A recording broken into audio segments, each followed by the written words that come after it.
क्या कर रहे थे हम लोग? वही जो करते, कहते और सुनते चले आ रहे हैं कि जब वक़्त होता है तो एहसास नहीं होता और जब एहसास होता है तो वक़्त नहीं होता। मैं साबिर अली और आप देख रहे हैं आईएलसीसी अली क्लासेस, जो अलीगढ़ बेस्ड नीट जेईई का रेजिडेंशियल कोचिंग क्लास है। साथ ही एएमयू, जामिया, बीएचयू और दूसरे यूनिवर्सिटी के दूसरे एंट्रेंस की भी तैयारियां कराते हैं, जैसे 9th है, 11th diploma engineering, BSc nursing, CET, CUET, paramedical, NDA, CDS वगैरह वगैरह बहुत सारी तैयारियां होती हैं। और ये सारी तैयारियां इस सब्जेक्ट के एक्सपर्ट के अंडर में होते हैं। तो वो लोग जो लोग तैयारी करना चाहते हैं कांटेक्ट कर सकते हैं। ऑनलाइन ऑफलाइन दोनों ही मोड अवेलेबल है। हम लोग कर रहे थे नीट फिजिक्स 2024 T3 बुकलेट के क्वेश्चन कर रहे थे और अब तक हम लोग ने 34 क्वेश्चन कर चुके हैं। ये 35 क्वेश्चन हम लोग लिखा है। मैं इसे पढ़ता हूँ, समझाता हूँ, फिर करके दिखाता हूँ क्या है ये। क्या दे रखा है ये? A wire of length L and resistance 100 ohm is divided into 10 equal parts. The first 5 parts are connected in series, while the next 5 parts are connected in parallel. The two combinations are again connected in series. The resistance of this final combination is, ठीक है, एक wire है जिसका length है L और उसका resistance है 100 ओम। उस वायर को 10 इक्वल पार्ट्स में डिवाइड कर दिए गए। उनमें से 5 को सीरीज में और अगले 5 को पैरेलल में कंबाइन कर दिया गया और उन दोनों सीरीज एंड पैरेलल के कॉम्बिनेशन को दोबारा से सीरीज में लगा दिया गया। तो बताना है कि इस कॉम्बिनेशन का नेट रेजिस्टेंस कितना होगा या इक्विवेलेंट रेजिस्टेंस कितना होगा। ठीक है, सवाल समझ में आ गया। मैं थोड़ा फिगर बनाता हूँ, फिर उस फिगर से समझाता हूँ आपको इस क्वेश्चन को करने के लिए। लेकिन इतना तो पता है कि जब रेजिस्टेंस सीरीज में होते हैं और आइडेंटिकल रेजिस्टेंस होते हैं तो उनका equivalent resistance N into R के बराबर होता है। यानी एक रजिस्टर का रेजिस्टेंस कितना है और कितने रजिस्टर सीरीज में लगे हैं वो N number of registers in series multiply कर देते हैं। ऐसे ही जितने रजिस्टर आइडेंटिकल रजिस्टर पैरेलल में कनेक्ट होते हैं तो उसको R अपॉन N, यानी एक रेजिस्टेंस का कितना एक रजिस्टर का कितना रेजिस्टेंस है उसको नंबर ऑफ रजिस्टर्स कितने पैरेलल में कनेक्ट है उससे डिवाइड कर देते हैं, तो उसका इक्विवेलेंट आ जाता है। ठीक है, उसी कंसेप्ट को फॉलो करके ये हम लोग करेंगे, ये हम लोग करते हैं आगे। ये हमने फिगर से क्वेश्चन को समझाने की कोशिश किया। देखिए, ये एक वायर है जिसका लेंथ L है और इसका 100 ओम रेजिस्टेंस है इस टोटल लेंथ का। अब इसके 10 इक्वल पार्ट्स किए गए। 10 इक्वल पार्ट्स में हर एक का हर एक पार्ट का रेजिस्टेंस जो होगा वो R डैश हो गया। इक्वल पार्ट है तो उसका सभी का इक्वल पार्ट है तो इक्वल रेजिस्टेंस आएगा। अभी मैं रिलेशन से दिखाऊंगा, सबका रेजिस्टेंस इक्वल आएगा। तो ये 5 रजिस्टर तो सीरीज में लगा दिए, R dash R dash R dash R dash R dash, ये 5 जो है ना रेड कलर से दिखा रहा हूँ, ये 5 तो हमारा सीरीज में लगा दिया।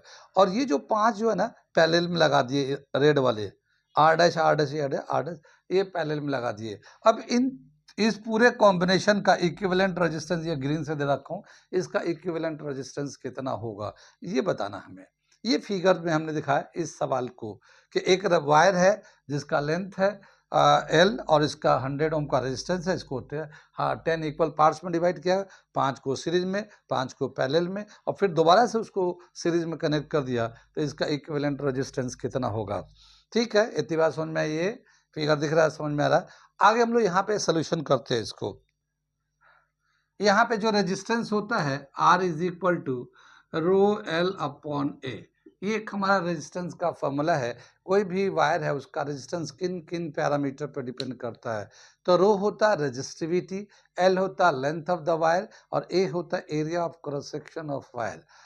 ठीक है, यहाँ पे वायर एक ही है, ना उसको मोटा कर रहे हैं ना पतला वायर कर रहे हैं और ना वायर को चेंज करें तो उसकी रेजिस्टिविटी भी वही होगा, एरिया भी वही होगा, सिर्फ लेंथ उसका चेंज कर रहे हैं। तो जो रेजिस्टेंस है वो लेंथ पे डायरेक्टली प्रोपोर्शनल है।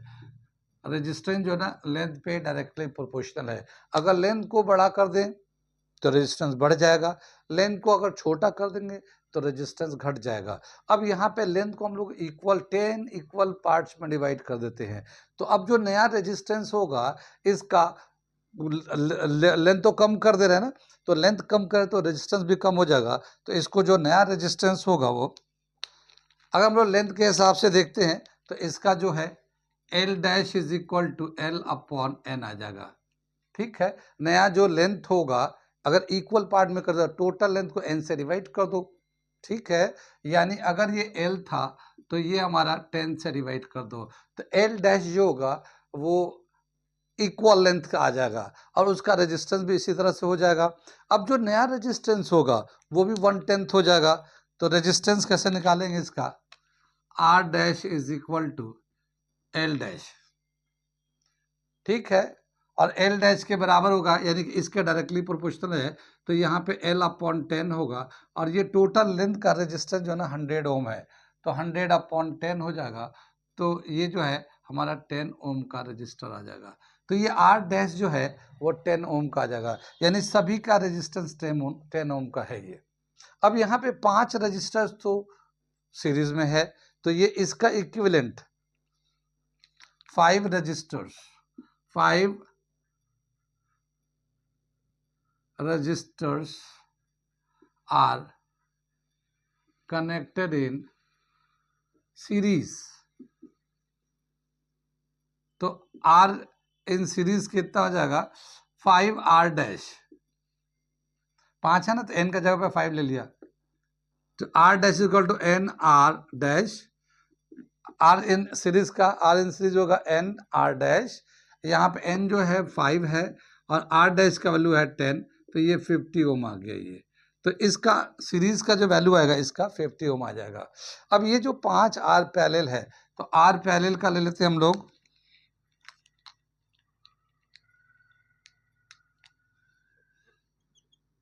R पैरेलल का होगा R डैश अपॉन N। तो R डैश का वैल्यू तो 10 ओम है और 5 है, तो ये 2 ओम का ये आ जाएगा। ठीक है ना, तो ये तो 2 ओम का आ जाएगा, इसका इक्विवेलेंट इसका 50 आ जाएगा। अब ये दोनों सीरीज में लग गए, तो इनका जो दोनों सीरीज में लगे तो R इक्विवेलेंट ले लेते हैं इसका, R इक्विवेलेंट, तो R in series plus R in parallel, तो 50 प्लस 2 52 ओम, ये हमारा फाइनल इक्विवेलेंट रेजिस्टेंस आ जाएगा। ठीक है ना, और इस तरह से इसका आंसर हो जाएगा डी, ये 4th वाला आंसर हो जाएगा। कितनी बात समझ में, ये एक आसान क्वेश्चन था, मुश्किल नहीं था, ठीक था, मगर ये कंसेप्ट ये था कि एक लेंथ को कट करते हैं तो इसमें 3 कंसेप्ट है कि लेंथ को बड़ा छोटा करेंगे तो रजिस्टेंस उसी के हिसाब से कमता घटता बढ़ता है, तो वो एक कंसेप्ट था। दूसरा कंसेप्ट था कि जब सीरीज में लगाते हैं तो क्या होता है, पैरेलल में लगाते हैं तो क्या होता है, फिर कॉम्बिनेशन में रहता है। तो ये पूरी चीज़ें इसमें थी और नीट के हिसाब से ठीक है, बहुत ज़्यादा मुश्किल नहीं है तो बहुत ज़्यादा आसान भी नहीं है, जिन बच्चों को तैयारी कर रहे हैं उनको तो कर ही लेंगे। ये जो क्वेश्चन था 12th क्लास में इलेक्ट्रिसिटी एक चैप्टर, उसमें से ये सवाल था, और इलेक्ट्रिसिटी के और भी बहुत सारे कंसेप्ट्स हैं, बहुत सारे क्वेश्चंस हैं, रेजिस्टेंस है, बैटरी है, किरचॉफ्स लॉ है, व्हीटस्टोन ब्रिज है, और भी बहुत सारी चीज़ें उसमें, तो उसके बहुत सारे सवाल के रिलेशन है और उन सारे सवाल को मैंने एक एक टॉपिक को पढ़ा के रिलेशन को ड्राइव करके उसका न्यूमेरिकल करके दिया है। तो वो बच्चे जो लोग तैयारी कर रहे हैं वो हमारे चैनल पे जाके भी तैयारी कर सकते हैं। हमारे चैनल को सब्सक्राइब कर लिए और प्ले लिस्ट में जाके देखिए इलेक्ट्रिसिटी चैप्टर 12 क्लास का, क्योंकि वहाँ पे 2 इलेक्ट्रिसिटी है, एक तो वो है जो 12 क्लास का और एक इलेक्ट्रिसिटी 10 क्लास का भी है। 10th क्लास में भी थोड़ा सा इलेक्ट्रिसिटी रखा है, तो हमने दोनों का वीडियो बना रखा है। तो 12th वाले जो बच्चे नीट जेई के वो 12th वाले देखे इलेक्ट्रिसिटी फॉर क्लास 12th, वहाँ पे जाके देख सकते हैं। तो वो बच्चे जो ड्रॉप कर रखी वो तो ज़रूर जाके सब्सक्राइब करके देखें। साथ ही 11th 12th में जो बच्चे हैं वो अभी से कर लें, ताकि उसमें 11th का भी फिजिक्स बहुत दे रखा है, 12th का भी दे रखा है, तो उनको अभी से ही सारी चीज़ें तैयारी होती रहेंगी। जो कोर्स वो अपना स्कूल में या कोचिंग में पढ़ रहे हो वो तो ठीक है, साथ ही ये अपने साइड से इससे भी पढ़ सकते हैं, समझ सकते हैं, क्योंकि आपको टाइम मिलता रहेगा तो वो साइड से आपका होता रहेगा। वो बच्चे और वो बच्चे ज़रूर हमारे चैनल को सब्सक्राइब कर लें, जो बच्चे 8th class, 9th class, 10th class में हैं और आने वाले दिनों में नीट जेईई के एस्पिरेंट है। तो अगर वो इस तरह के इस क्लास में है, तो वो ज़रूर सब्सक्राइब कर लें, क्योंकि उनको कंटेंट के साथ-साथ उनको गाइडलाइन भी पूरे-पूरे मिल रहे हैं या उसमें हम लोग दे रहे हैं। तो अगर आप चाहते हैं कि गाइडलाइन में रहें और प्रॉपर तैयारी मिले, तो आप हमारे चैनल को ज़रूर सब्सक्राइब कर लें। क्योंकि अभी आपको पता नहीं इस बात का अंदाज़ा कितना है कि अभी 8th-9th में है, आपको उतना अंदाज़ा नहीं है। लेकिन जैसे-जैसे आप आगे बढ़ेंगे, पता चलेगा कि हम क्या बोल रहे थे और क्या कह रहे थे। फिर वही याद आएगी कि जब वक़्त होता है तो एहसास नहीं होता, और जब एहसास होता है। Thank you.